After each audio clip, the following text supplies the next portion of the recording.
Hey, bienvenidos, ¿cómo están? Hagamos de gracias, espero que todos estén muy bien.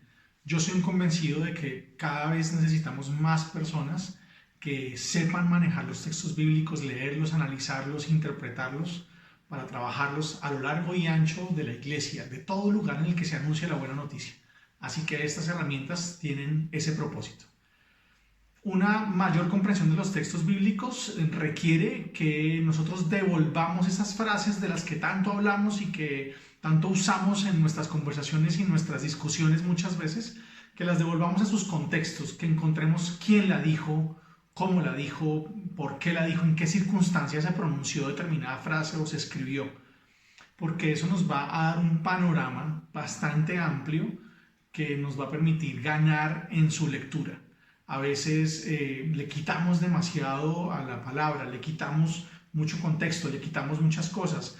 Es como si nos encontráramos con alguien y le dijéramos, oye, ¿qué estás leyendo? No, Cien años de soledad. ¿Y de qué se trata? No, se trata de cómo se llaman las cosas. ¿Ah, sí? Sí, porque mira, aquí en la página 25 en el renglón 7 dice que como no sabían y no se acordaban, entonces le ponían papeles a las cosas con su nombre. ¡Ay, de eso es el libro! Sí, eso es el libro. Bueno, el libro no es de eso. El libro es toda una saga familiar impresionante de realismo mágico y que cuenta cosas muy claras y contundentes de la historia de una región y de un país. Pero si nos quedamos con este pedacito sacado así como de la nada, pues vamos a quitarle buena parte digamos, del grueso de lo que significa. Creo que eso nos pasa mucho con los textos bíblicos. Y hoy traemos uno que trae algunas de esas frases que se usan con mucha frecuencia. Vamos a leer el capítulo 9 del Evangelio de Juan, completico. Es la escena de la curación de este hombre ciego.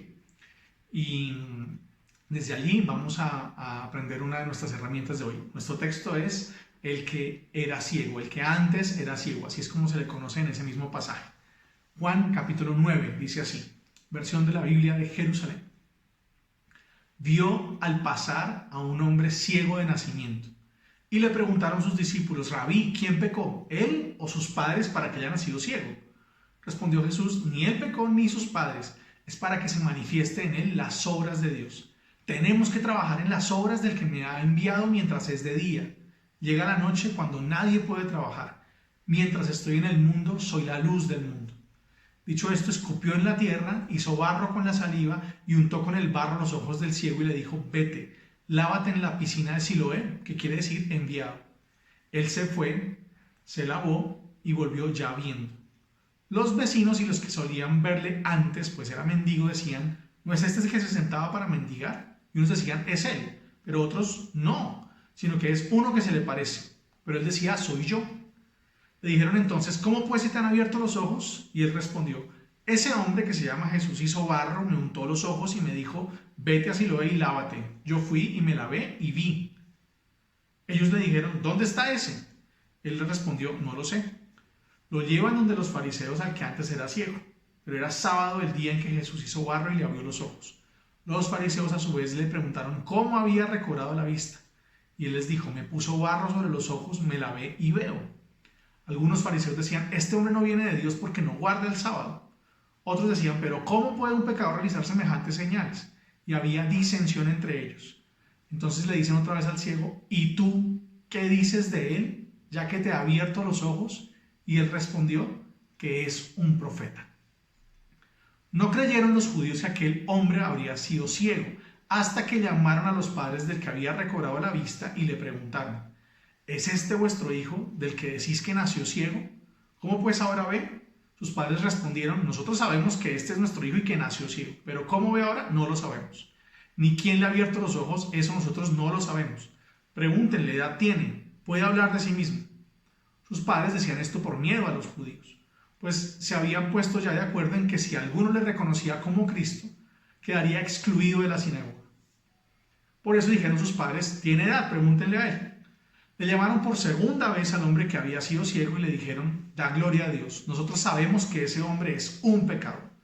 Él le respondió, si es un pecador, no lo sé, solo sé una cosa, era ciego y ahora veo. Le dijeron entonces, ¿qué hizo contigo? ¿Cómo te abrió los ojos? Y les replicó, se los he dicho ya, no me han escuchado. ¿Por qué quieren oírlo otra vez? ¿Es que quieren hacerse ustedes discípulos también de él? Ellos le llenaron de injurias y le dijeron, tú eres discípulo de ese hombre, nosotros somos discípulos de Moisés. Nosotros sabemos que a Moisés le habló Dios, pero este no sabemos de dónde es.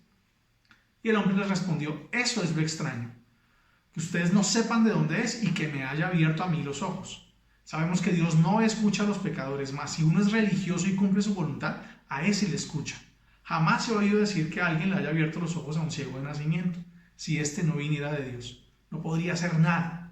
Ellos le respondieron, ¿has nacido todo entero en pecado y nos das lecciones a nosotros? Y le echaron fuera. Jesús se enteró que le habían echado fuera y encontrándose con él le dijo, ¿tú crees en el Hijo del Hombre? Y él respondió, ¿quién es, Señor, para que crea en él? Jesús le dijo, ¿le has visto? El que está aquí hablando contigo, ese es. Él entonces le dijo, creo, Señor. Y se postró ante él. Y dijo Jesús, para un juicio he venido a este mundo, para que los que no ven, vean, y los que ven se vuelvan ciegos.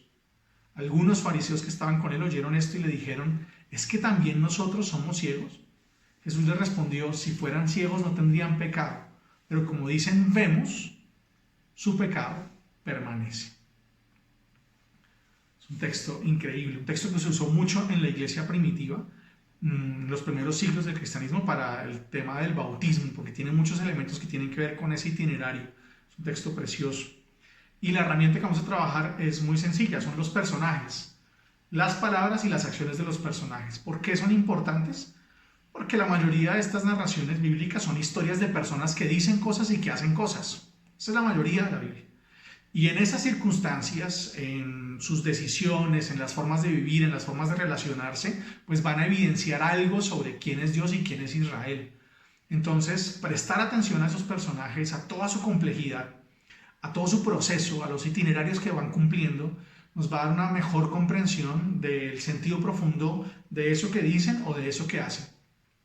De todas esas frases que usamos muchas veces, de los pequeños episodios que sacamos a veces también como de la manga para tener una respuesta en una conversación, en una discusión, y que les hemos quitado todo el telón de fondo, les hemos quitado todo el libreto, les hemos quitado todo el sustento. Por eso volverlos a las narraciones, coger esto y devolverlo a las narraciones va a ser importante. Y ver a los personajes, qué es lo que dicen, qué es lo que hacen, va a ser, digamos, como un punto bien importante, una herramienta bien importante para que cada una de estas frases pues tenga y cobre muchísimo sentido. Básicamente ese es nuestro punto de hoy. Así que vamos a mirar a los personajes. Aquí tenemos básicamente 6 personajes o grupos de personajes. Tenemos a Jesús, por supuesto. Tenemos a sus discípulos que están ahí con él. Tenemos al que era ciego. Tenemos a los vecinos del que era ciego. Tenemos a los judíos fariseos. Ahí hay a veces se les llama judíos, a veces se les llama fariseos. Y tenemos a la familia del que era ciego. Están los 6. La familia del que era ciego. Así que básicamente lo que vamos a hacer es mirar qué dice y qué hace cada personaje. Nada más. Y sacaremos una conclusión a partir de eso. Solamente vamos a ver qué dicen y qué hacen los personajes. De los que menos aparecen a los que más aparecen. ¿Listo? Así que arrancamos con los discípulos. ¿Qué hacen los discípulos? ¿Qué pasa con ellos? Pues hacen una cosa muy sencilla. Hacen una pésima pregunta. Hacen una pregunta pésima, hacen una pregunta impertinente, hacen una pregunta de mal gusto, pero además hacen una pregunta muy, muy clásica de este tipo de pensamiento religioso que Juan va a intentar combatir, el evangelista Juan va a intentar combatir. Así que la pregunta es, siendo impertinente, siendo muy, muy poco prudente, siendo una pregunta muy mal gusto, una pésima pregunta, es súper oportuna tanto para Jesús como para el evangelista Juan. La pregunta que hacen es, ¿por qué está así? ¿Quién fue el que pecó? La clave de lectura de ellos, de esa realidad, es pecado. Y entonces quieren salir de la duda, ¿no? Que es una duda un poco morbosa, ¿no? Un poco, aun si fuera cierto, ¿a ti qué te importa? Pero obedece claramente a una tradición que está anclada por allá en unas palabras del libro del Éxodo, y es: si este tipo nació ciego, es muy probable que haya sido por culpa del pecado de otra persona. Eso es lo que hacen los discípulos. Básicamente representan a toda esa idea de que la causa de las adversidades es el pecado de alguien en el pasado. Por otro lado están los vecinos del que era ciego, que están entre curiosos y confundidos o un poco como apáticos porque están desconociendo al personaje. Es decir, cuando ya puede ver, cuando el que era ciego ya puede ver, no lo reconocen. Es como si la única estructura de relación que tuvieran con él era cuando era ciego. Si ya no eres ciego, ya no sabemos quién eres tú, ¿sí? Dudan que sea la misma persona, es uno que se le parece, dicen. Y entonces deja claro que él cargaba con una visión de las personas que estaba centrada exclusivamente en su ceguera. Eso va a ser como importante en ese punto. Y por último está la familia del que era ciego. ¿Y qué hace esta familia del que era ciego? Tiene como dos comportamientos. El primero es que sí lo reconoce, a él lo reconocen, sí, este es nuestro hijo, sabemos que es nuestro hijo y sabemos que nació ciego, pero no alcanzan a reconocer a Jesús todavía, ¿sí? Y no lo reconocen por el miedo que les causa su propia religión. Estando en un punto, muy probablemente ya en la redacción del Evangelio de Juan, por supuesto, en el que se ha roto completamente la relación entre judaísmo y cristianismo, pues representan también a estas personas que entienden el mensaje, quisieran acoger todos los beneficios de este mensaje, pero no pueden soltar todavía toda esta tradición, a veces un poco temerosa de la vieja religión. Entonces, esta familia del que era ciego reconoce al ciego, pero no reconoce mucho a Jesús todavía. Tienen mucho miedo frente a su propia religión. Ya mucho más importantes en el relato van a ser los judíos, fariseos del relato, que no representan específicamente a todos los judíos o a todos los fariseos de la época de Jesús, sí, pero sí representan mucho a la clase de judíos y de fariseos con los que las comunidades, como la de Juan, todas estas comunidades del Asia Menor, tenían serias dificultades y serias controversias y muchas veces sufrían persecuciones de parte de ese tipo de judíos y ese tipo de fariseos. Olvidemos que el judaísmo fariseo es el que va a sobrevivir a la gran catástrofe del año 70 cuando se destruye el templo y Jerusalén prácticamente la destruyen y la religión se rompe en pedazos y lo que sobrevive es ese judaísmo fariseo. Bueno, estos son los fariseos de los que está hablando Juan y con ellos es que se hace esta controversia. ¿Qué hacen ellos? Uno, discuten por el sábado y por el sábado hacen una controversia. Entonces, lo primero que piensan es, bueno, ¿y por qué hizo barro en sábado? ¿Está prohibido hacer barro en sábado? ¿Por qué hizo barro en sábado? Tienen la evidencia de alguien que está viviendo una cosa impresionante y lo primero que piensan es en el sábado. Y a partir de esa discusión por el sábado arman una controversia. Esto es clásico en los religiosos profesionales. ¿Sí? Armar controversias por los detalles más pequeñitos de una norma o de una postura en particular. Eso es lo primero que hacen, discutir por el sábado. Lo segundo es que lo interrogan al ciego. Interrogan, le preguntan qué es lo que le ha hecho y le preguntan qué clase de persona cree que es. ¿Sí? Y entonces, ¿qué es lo que ha hecho contigo? Pero entonces, si es un pecador, si no es un pecador, nosotros creemos que lo es, tiene que serlo. Hacen unas afirmaciones de juicio, ¿no? Esa es otra característica como casi que en el sello de un profesional de la religión, de una persona de estas que están obsesionadas con las normas y las doctrinas y las cosas, la ortodoxia así súper estricta. Son fantásticos haciendo controversias y son fantásticos haciendo juicios, descalificando a los demás. Eso es como parte de su deporte favorito. Luego dice el texto que injuriaron al ciego desde una superioridad. Nosotros somos discípulos de Moisés y tú debes ser discípulo de ese tipo, ¿sí? Y lo injurian, lo insultan. No nos trae el texto exactamente qué palabras le dice, pero le dijeron insultos, lo injuriaron. Desde la superioridad, ¿no? Es una tendencia también a ponerse por encima y que esa postura por encima habilita a menospreciar y a llegar incluso a ofender a la otra persona. Otro rasgo lamentablemente típico en varios que tienen, digamos, como este tipo de posturas frente a la religión. Y lo cuarto que van a hacer es que lo juzgan. Casi que lo van poniendo contra las cuerdas una y otra vez hasta que lo terminan condenando y lo expulsan completamente. Lo hacen a un lado, lo marginan completamente de su propia experiencia, de su propia forma de ver la religión, simplemente por ser alguien que ha vivido un proceso distinto y que tiene una idea un poco diferente. Lo juzgan y lo condenan a la expulsión. Y por último, aparecen de nuevo al final del relato discutiendo con Jesús sobre su ceguera, ¿no? Como el texto va a tener una relación entre ceguera y pecado, pues van a discutir ahí con él sobre la ceguera. Es que nosotros también estamos ciegos, como un reclamo de cierre de todo el proceso, que es lo que le va a dar el pie a Jesús para su gran afirmación final en el relato. ¿Qué hace y qué dice el que era ciego? Este es el personaje que más aparece, es el personaje, en términos de la narrativa, es el personaje más importante, es el que va a detonar tanto lo que pasa antes, lo que pasa después.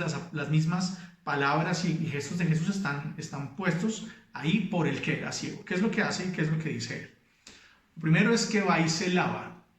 Esto es importante. Va y se lava.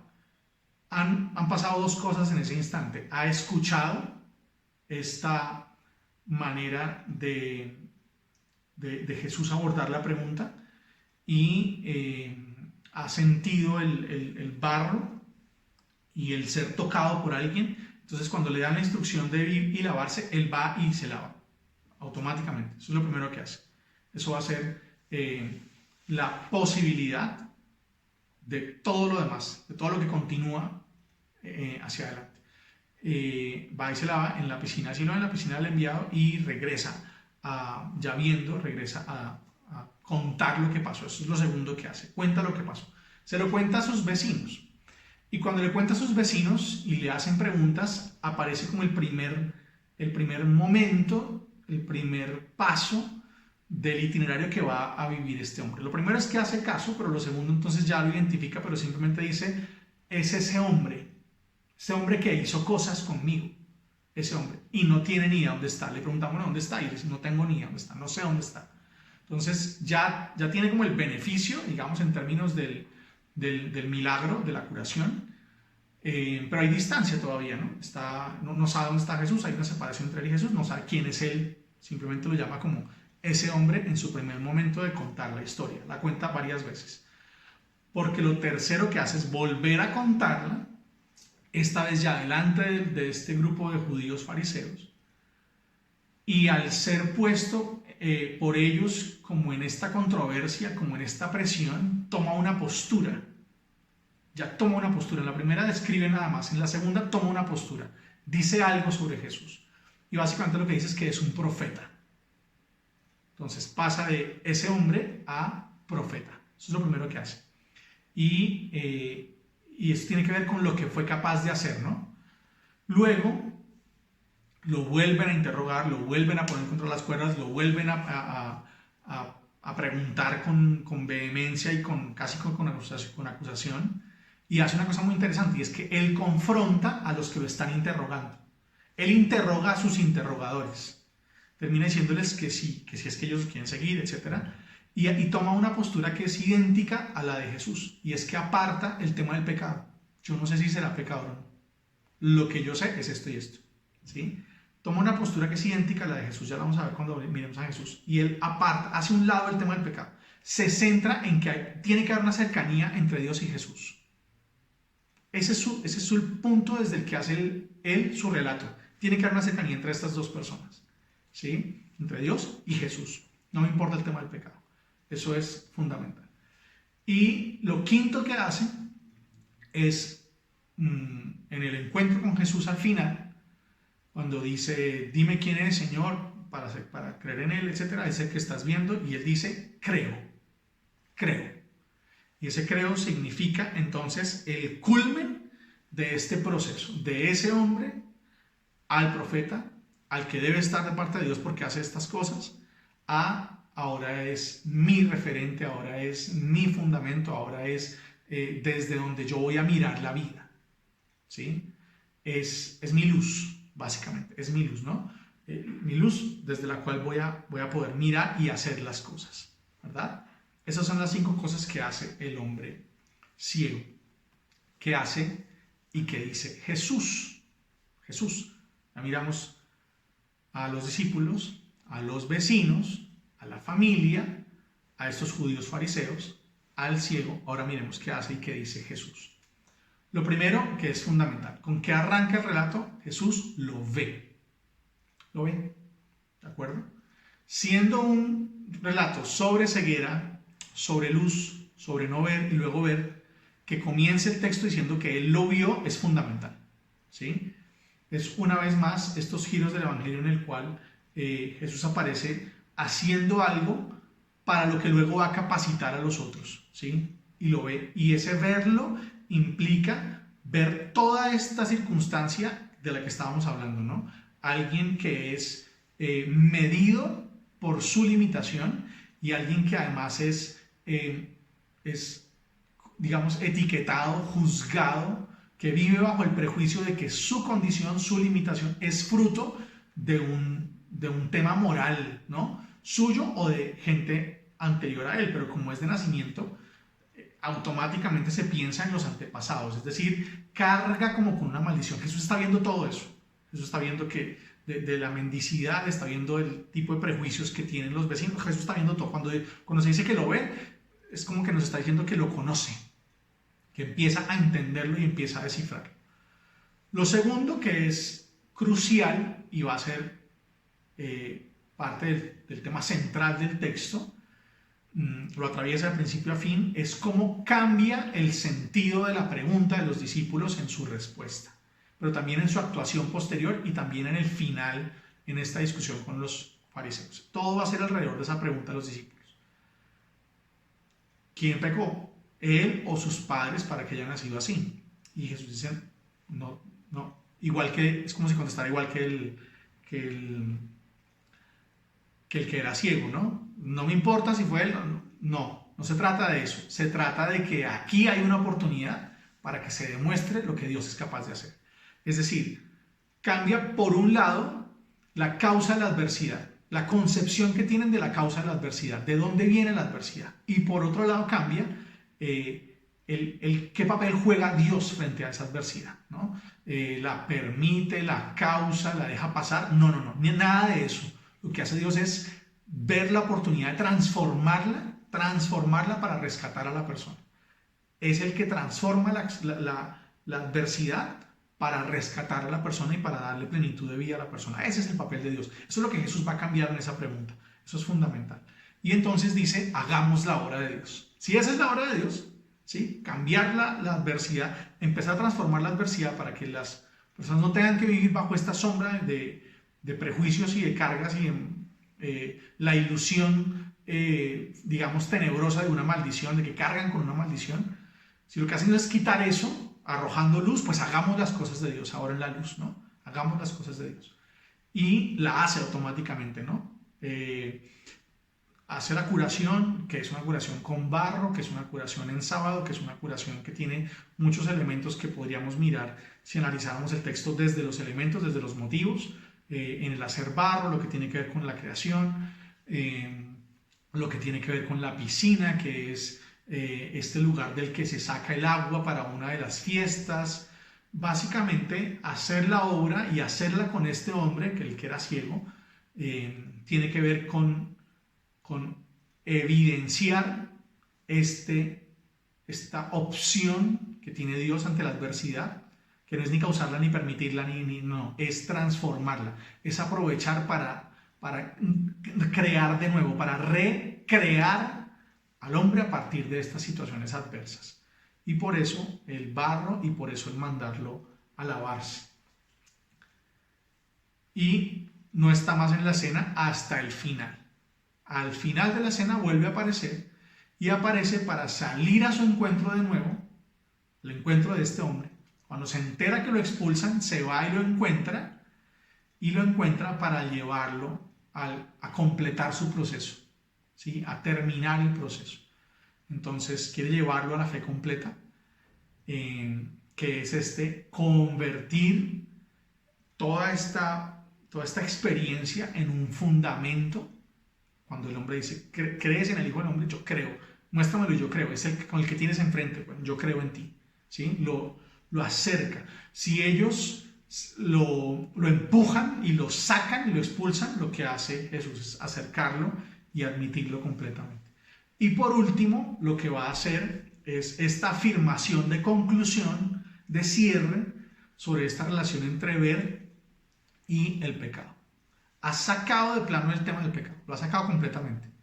Pero cuando lo vuelve a poner es para decir, ¿sabe qué es pecar? Es creerse que lo están viendo todo. Es no ser conscientes de su propia ceguera, ¿sí? Es olvidar por soberbia, por altanería, por esta obsesión con lo que ya se domina, qué es lo que les hace falta y qué es lo que todavía no están viendo, ¿no? Básicamente, la respuesta, y es que nosotros también somos ciegos, la respuesta es sí, por supuesto. Lo son porque juran que ven, ¿sí? Si fueran conscientes de que no, pues no tendrían ningún pecado. Eso está buenísimo, porque lo que hace básicamente es decir que ni el hombre ni nadie que esté fuera de esa concepción de estar haciendo estas acciones que hacían los judíos fariseos, juzgando, haciendo controversia, obsesionándose con estos temas para calificar a los otros a partir de unas reglas y de unos, digamos, parámetros morales. Todo el que no hace eso no tiene que preocuparse, ¿sí? Ellos son los que tienen que preocuparse. Y eso va a ser como el final del propósito y la actuación de Jesús. Entonces, con todo esto, todas las actuaciones, las palabras y lo que se ha dicho, pues es bastante claro hacia dónde apunta. En vez de sacar solamente el yo soy la luz del mundo, o he venido a juzgarlo, o es un profeta, o yo no sé si será pecador o no, como las frases que podríamos sacar, o también las frases de los fariseos.